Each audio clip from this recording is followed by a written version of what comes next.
Yeah. This is Geektherapy Radio. What are we waiting for? And now your mental curator, Johnny Hamburger.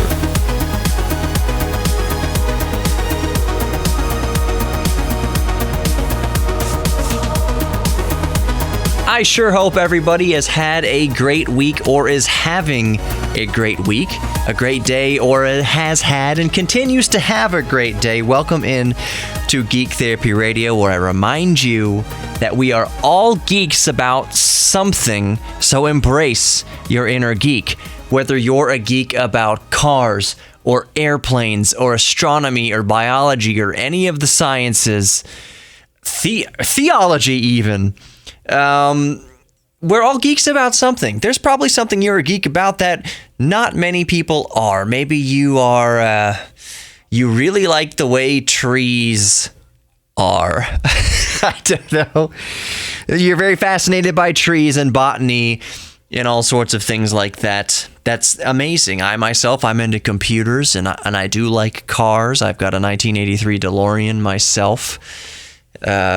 Airplanes. I've taken a couple Discovery flights. It's kind of an interesting side story. So Sarah and I were talking with our real estate agent recently, and she mentioned that her daughter was interested in flying and wanted to schedule a Discovery flight. Actually, later that day, they were going to the airport, and both of them were going to go up on a Discovery flight. So it's really easy to get into flying. For those of you who are only passingly interested in flying, flying little Cessnas, small aircraft, the way you start is you call your local small airport, and they'll be more than happy to do this for you. Is you schedule a Discovery flight. Usually they cost around $100 or so. If you're lucky, you might know a pilot who will just take you up.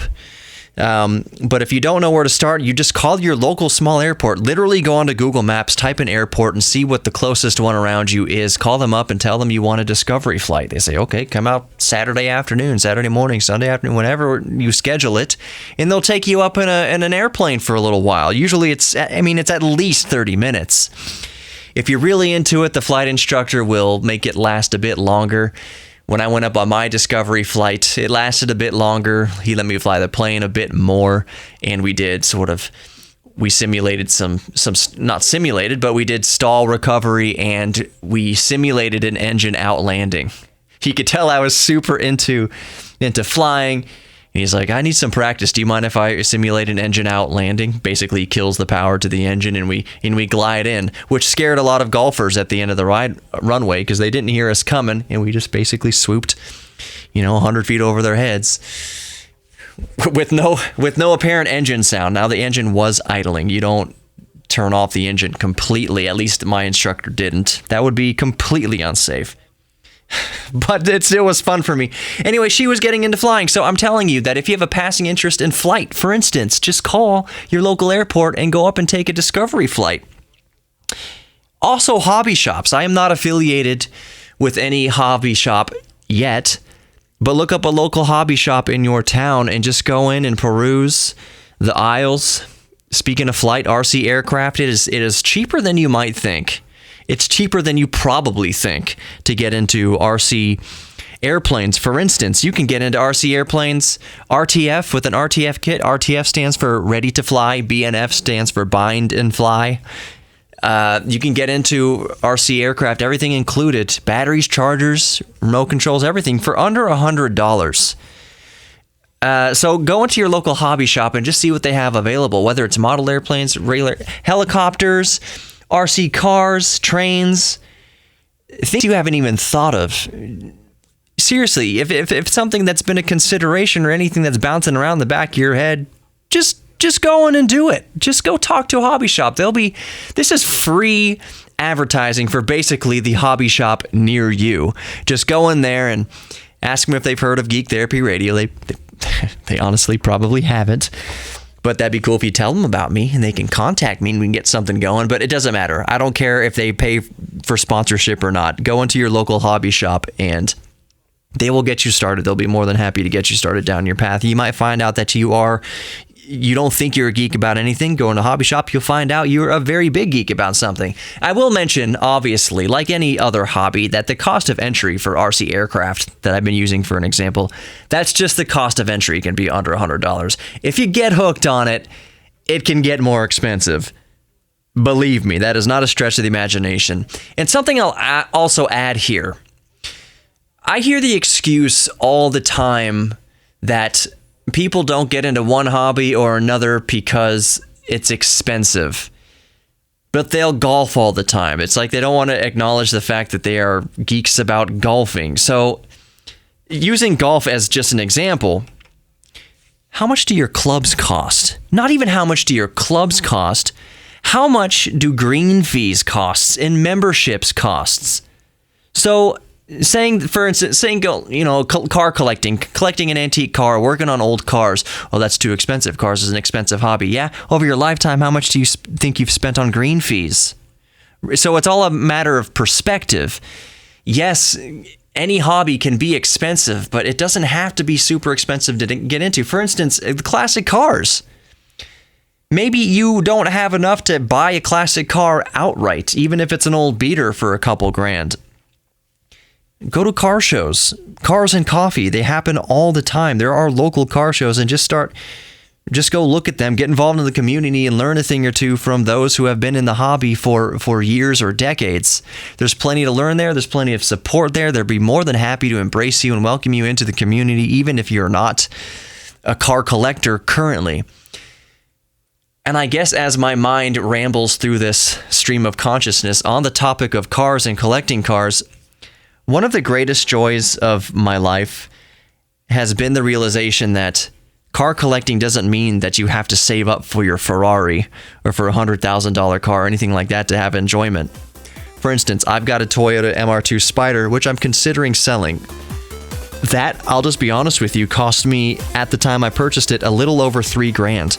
There are used motorcycles that cost way more than $3,000.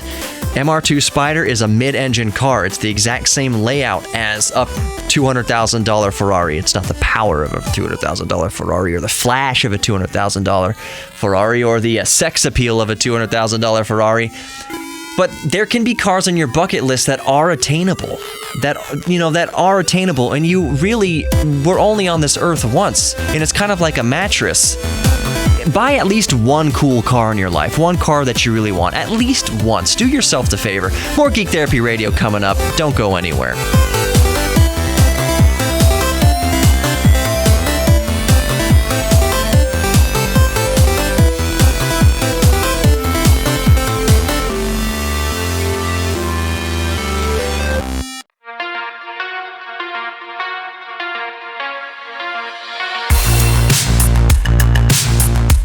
Welcome back to Geek Therapy Radio. I am your mental curator, Johnny Hemberger. I want to clarify something, or elaborate is a better word, elaborate on something, a couple things from the last segment. First, when I equated buying a car you want, or a cool car, to a mattress, it's kind of like buying a mattress. There's a saying that there's some things in your life that you don't want to skimp on, and that doesn't necessarily mean spending a whole ton of money on, but it definitely means paying special attention to what you buy so that you get the best possible that you can afford. So with a mattress, the mentality is you're spending a third of your life at least sleeping. You're using the product for a third of your life at least. So if you're going to use a product that often, make sure it's one that you really like. So that's my mentality with cars too. If you're so inclined, and even if I would say if you're not inclined, if you don't consider yourself a car person, maybe think about, but this especially is for people who are car people. Maybe you think you can't afford anything really cool or really nice or whatever. Your dream car is just a poster on the wall. You can't afford it. Understandable, completely understandable. But the next time you need to buy a vehicle, the next time it's a critical requirement, your car is dead or you don't have a car and you need a car, spend a little bit of extra time asking yourself and discovering with yourself what you really, really, really want. Even if it's not the absolutely most practical thing in the world, unless you're severe requirement is that it is the most practical thing in the world. I'm just saying, at least once in your life, you're going to spend a lot of time in the vehicle that you wind up purchasing. If you're in Houston, of course, or another big city, you're going to spend a heck of a lot of time in it. So if the first thing that comes to your head is, I'll just get a Toyota Camry, or I'll just get a Toyota Corolla, I'll just get a Honda Civic. There's nothing wrong with those cars, believe me. They are absolutely fantastic cars. They are fantastically reliable, which is a consideration. But maybe once, just at least once in your life, go for the Vet.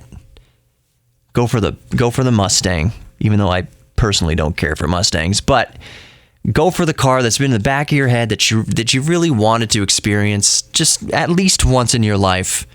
Go for it. Even if you have to buy it used, so you get it at a severely discounted price so that you can afford it. Just once in your life. If you can swing it, do it. When I was talking about my Toyota Spider, it's a 2001 Toyota Spider. It's convertible mid-engine. It was always a bucket list car. But it was that sweet spot of bucket list cars because it's cheap. If you can find a car on your bucket list that's really, really cheap, it's like you've won the lottery. You're going to get all the enjoyment out of that car as somebody whose dream car is a $60,000 car. If your dream car just so happens to be $2,000, $3,000, $4,000, under 10 grand, man, that's called bang for the buck. That's called bang for the buck. And if you can do it, I highly suggest you actually do it. I've had 2 Volkswagen Beetles, and by all means, old Volkswagen Beetles are not. If you're taking marks for all the criteria of what makes a great car, the Volkswagen Beetle checks absolutely none of them. But the thing that it does check is the biggest smiles in a whole obscenely ton of fun. Old Beetles, rear engine, rear wheel drive. It's only 37 horsepower, maybe up towards 60 if you've got a Super Beetle, 1800cc Super Beetle, something like that. But they're so fun. There's no air conditioning. You flip that little front flip window out to guide the air as you're driving towards your face and towards your body. That's what you got, baby. There's not even any air vents in there. There's heater in a lot of them. Especially Super Beetle, but yeah, you got nothing. And it's that joy. I see, that's where I derive the joy from old Beetles, is that they're so simple. My first car that I ever had was a 1974 Volkswagen Beetle, and my dad said, this is going to be your first car because everything that can go wrong with the car will go wrong with this car, and you're going to learn how to fix it and be self-reliant and work with your hands and just be able to change a tire for your wife on the side of the road. Anything that can come up with a vehicle is going to come up with this one. So here's a 74 Beetle. And my dad, used to be my older brother's Beetle. So my dad took a bus or flew to Austin at the time to pick it up for my brother, buy it from my brother. I don't know, maybe he just took it from my brother. I have no idea. But my dad was reliving his youth because my dad's first car was an old Beetle back in the late 60s. So he drove the Beetle back from Austin, which in itself is just, man, it might as well have been 1965 for my dad. But he drove it back all that way, 150 miles or so, 160 miles, got it to the end of our street up there in Kingwood, and it burst into flames. Volkswagen Beetles tend to burst into flames. Old cars tend to burst into flames. So he hosed it off with a neighbor's hose, was able to, I swear he was able to start it again.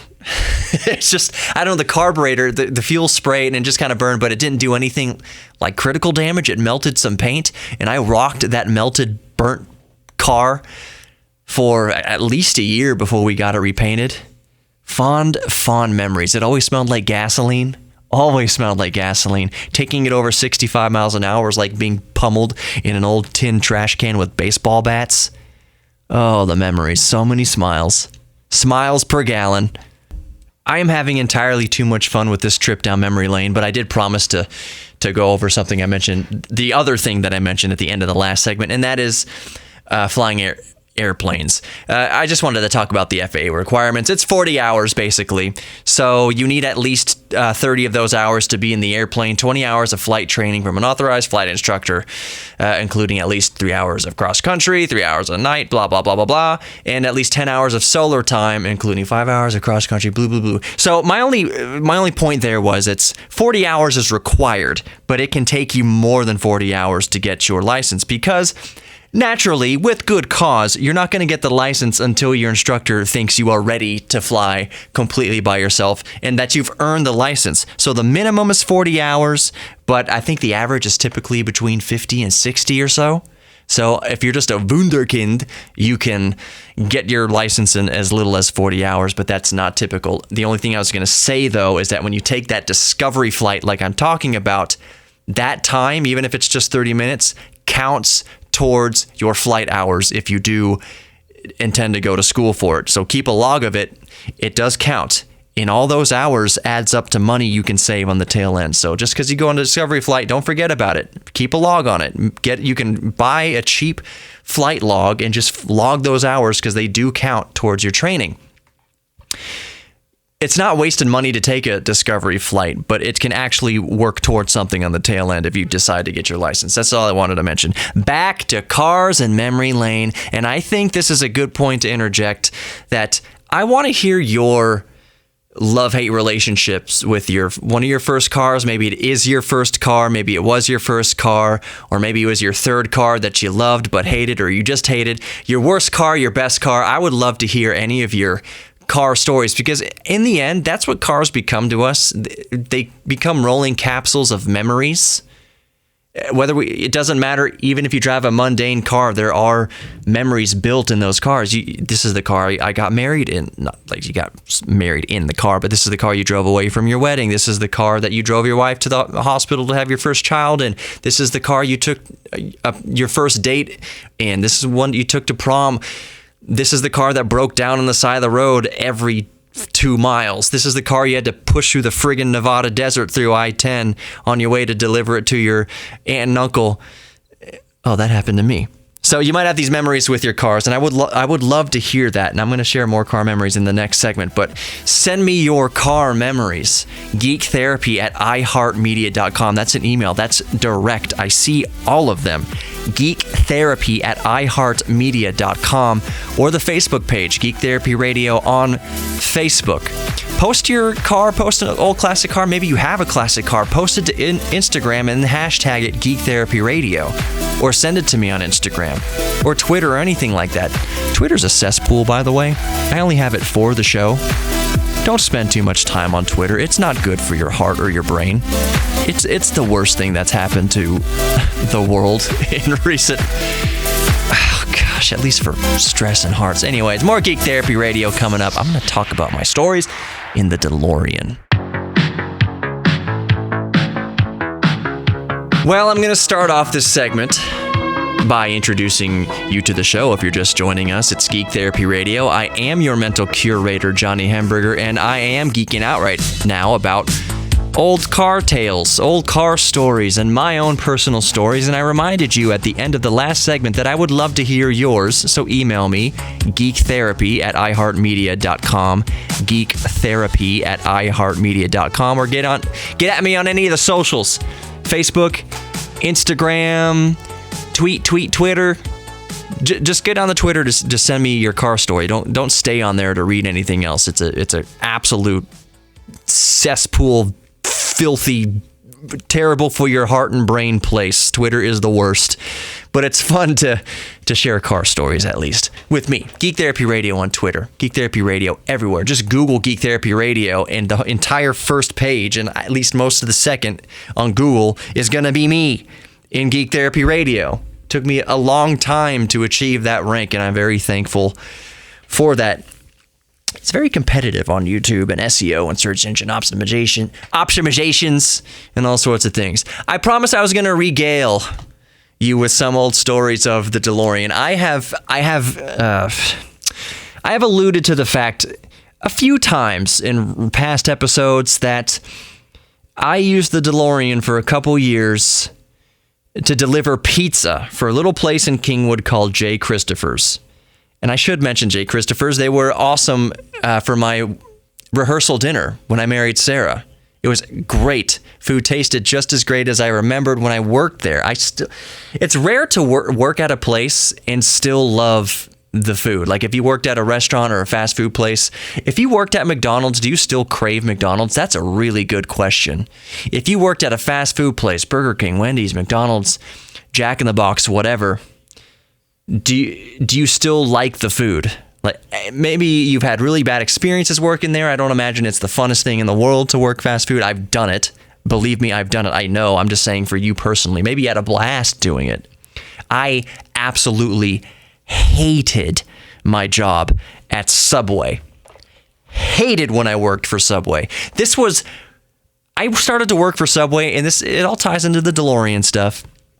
I started to work at Subway like a couple months before Jared was the ad campaign. I don't mean before Jared happened and he got taken down for being a pedophile. I mean before the ad campaign was Jared losing all the weight eating Subway sandwiches. I worked there when you had white or wheat bread, and that was it. That was it. Then Jared came along. There was such a successful ad campaign that Subway blew up basically. So it was pretty chill. Then Jared came along. It got real busy and stupid, and my managers were meth heads. I don't mean to disparage too much, but that's just, I should say they were suspected meth heads, and there was evidence that, well, anyways, I hated working at Subway, but I still like eating Subway. I still love Subway sandwiches. I still like the smell of Subway. So if you worked at McDonald's or any other fast food joint, do you still like McDonald's? Do you still like the smell of, I don't know if you walk into Burger King and like the smell necessarily. I don't know. Never really thought about it. But fresh baked bread smells better than a McDonald's. I'll say that much. Anyway, so the DeLorean, I got the DeLorean, backstory. I got the DeLorean in July of 2000. I was about to say 2000 and whatever. No, July of 2000, Y2K. July 7, just July of Y2K. We got it for, I won't say the exact price, but it was less than 10 grand. It is worth more than that now. It is safe to say it's not a fortune by any stretch of the imagination, but it's appreciated. And I knew that when I got the car in 2000 that it was going to appreciate. It was kind of the perfect time to collect a car like that. It was the perfect time to buy classic cars because coming out of the late 90s and early 2000s, there was no demographic that really cared. I mean, there was and there wasn't. But for a car like the DeLorean, naturally it would appreciate in value and interest when people like me turned into the late 20s and 30-somethings with careers, and now all of a sudden they want the car from Back to the Future that they grew up watching. That's why the interest in the value of DeLoreans have gone up. There's no way you're going to get a DeLorean for under 10 grand now unless you find it in a barn and the person doesn't know what they have and you just take advantage of them. If you're just ruthless and take advantage of them. Little old lady who has no idea what it is and it's on an estate and her husband died and you're just taking advantage of a sweet little old lady. That's the only way you're going to get a DeLorean for under 10 grand in any condition. And you're just going to have to live with your monstrous heart that took advantage of a little old widow. Anyways, July 2000. And I'll fast forward a little bit to delivering pizza for J. Christopher's. Not just pizza, delivering Italian food for J. Christopher's all around Kingwood.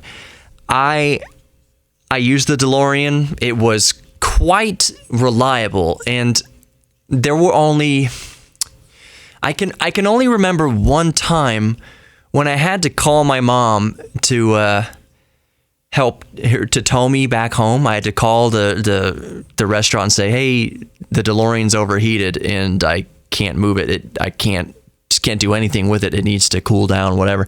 So I had tow straps. Don't buy a classic car and not have tow straps and jumper cables and a fire extinguisher with it. Those are all pretty much requirements, even though I'll be candid with you, I don't have a fire extinguisher with a DeLorean currently. I used to, but not currently. I really need to get on that. Hope I don't eat my words on that. But yeah, delivered all around Kingwood. It was reliable. And here's the thing. Here's the fascinating thing about delivering pizza in a freaking DeLorean. 1983 DeLorean, by the way, for you car nerds. I learned that the amount of deliveries, if you deliver pizza, the amount of deliveries is all that really matters, because the more deliveries you can make, the more tips you can get, the better you'll do, the better night you'll have, better day you'll have, better shift you'll have. So it's all about as many deliveries as humanly possible. And I noticed that my deliveries, when I used the DeLorean, were cut at least by a quarter. So let's say on a typical night, I would have 12 deliveries. Maybe delivering in the DeLorean, I would go down to 10 deliveries, 9 deliveries or so. I was cutting down sometimes half the deliveries, and I was like, what is happening? And I just quickly realized that every house I pulled up to was an impromptu car show. That I would get out of the car and hand the people their pizza or their fettuccine Alfredo, and the husband, or even a lot of times the women, is that bless you, but the ladies would say, is that a Ferrari? Yeah, yes, ma'am, it is a Ferrari, if it was a lady my age. Now, that happened rarely, but definitely the husbands, if a dude answered the door, there's a much higher likelihood of them peeking over my shoulder. Is that a friggin' DeLorean? Without using the word friggin', using the full F-bomb. Is that a friggin' DeLorean? The delivery guy's doing better than I am. Because again, back then, no one had any idea how much the car was worth. And I was just like, dude, this thing is worth less than your used Honda Civic in the driveway. I guarantee you it's worth less than what you have in the driveway right now, currently, in the year 2001 or 2002, whenever I was a senior in high school. So, but I was happy to do it. That's the thing, that if someone noticed the car, and still to this day, if people notice the car, which they do not buy a car like a DeLorean and expect to be incognito. Everywhere you go, you're going to be scrutinized, and it even gets scary sometimes. It gets scary on the road when people are pacing you and they're running through intersections because they have their phone out and they're not even seeing a stop sign, blowing right through four-way stops. It gets scary sometimes. Being yelled at, McFly! Everywhere you go. Also. But I always enjoy showing the car off, especially to kids. You know, children, young and old, know what the car is. Everyone, even if you're 5 years old, you know what Back to the Future is. If you're raising your children right, by the time they are first have their eyes open, you're showing them Back to the Future. So I really enjoy showing the car to kids, giving them that kind of joy. It might spark some sort of interest in them, but the adults love it just as much. So basically, long story short, with delivering in the DeLorean, I learned that I needed to park on the other side of the block. You know, just around the nearest corner, or at least park several houses down so that they didn't see the car out front, so that I could just boom, bam, in and out with the delivery and just be done and get more deliveries and get more tips. As I'm thinking about delivering pizza, I loved delivering pizza, or Italian food, I should say. I love delivering. As a part-time job, I loved it. That was, outside of radio and hosting Geek Therapy Radio, I would say my favorite job in the universe thus far has been delivering pizza. Delivering anything, delivering food. I delivered for Sherwin-Williams. I delivered paint. I loved it.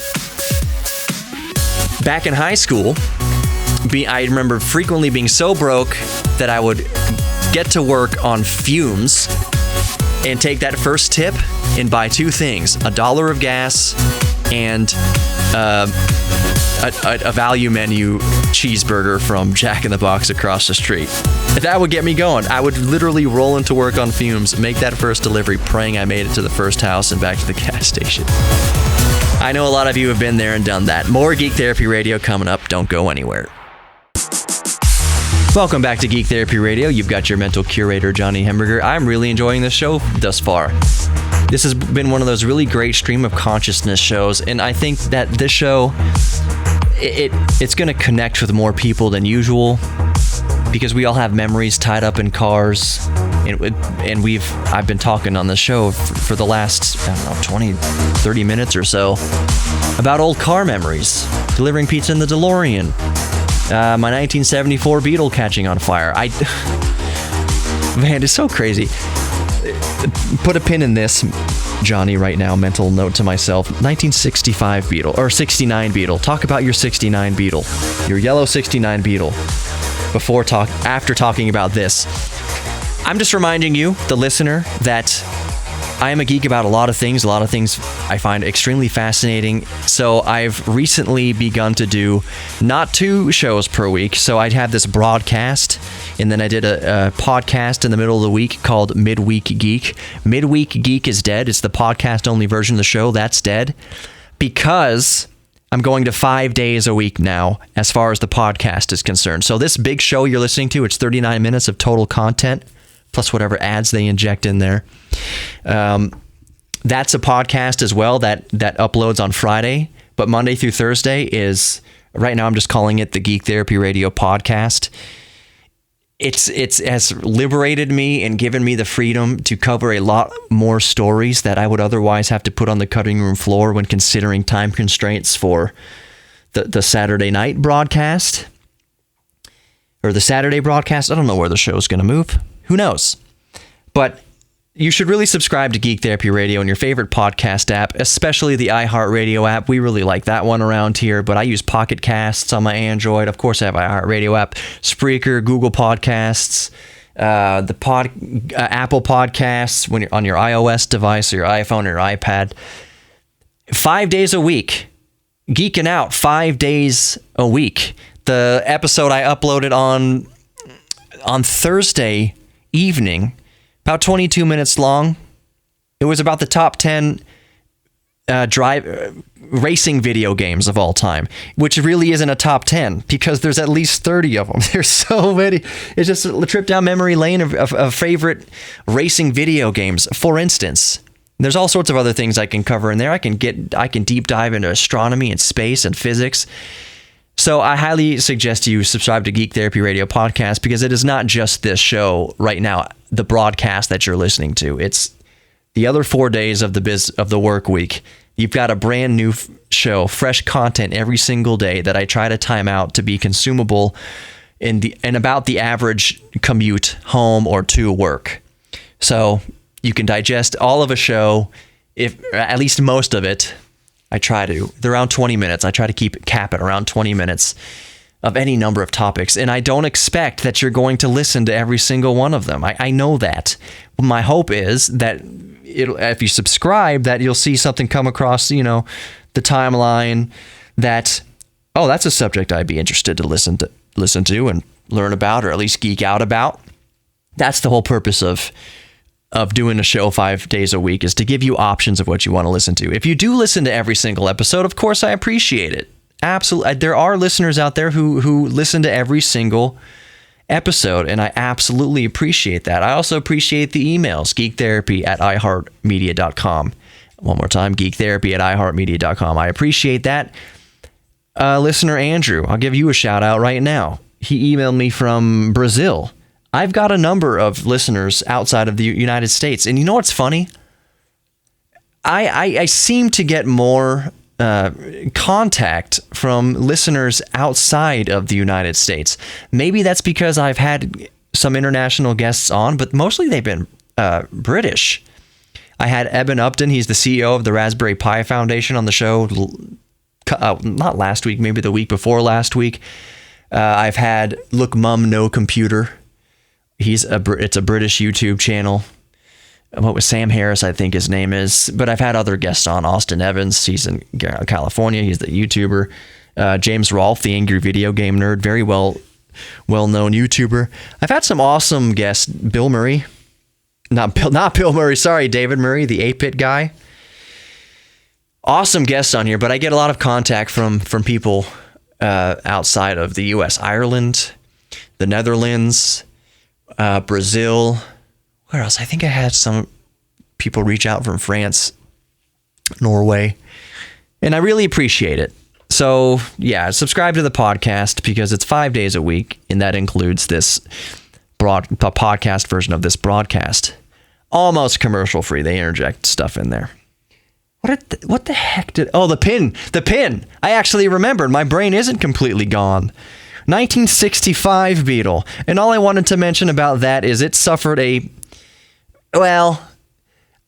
similar fate. Here's the funny thing, that once you think about one thing, it reminds you of another thing. So my 1965 Beetle, let me precursor this story with a story that came before the 1965 Beetle. I had a 2002 Volkswagen GTI. I still say, side note, on the whole, Volkswagen GTIs are the all-around most perfect car ever developed in human history.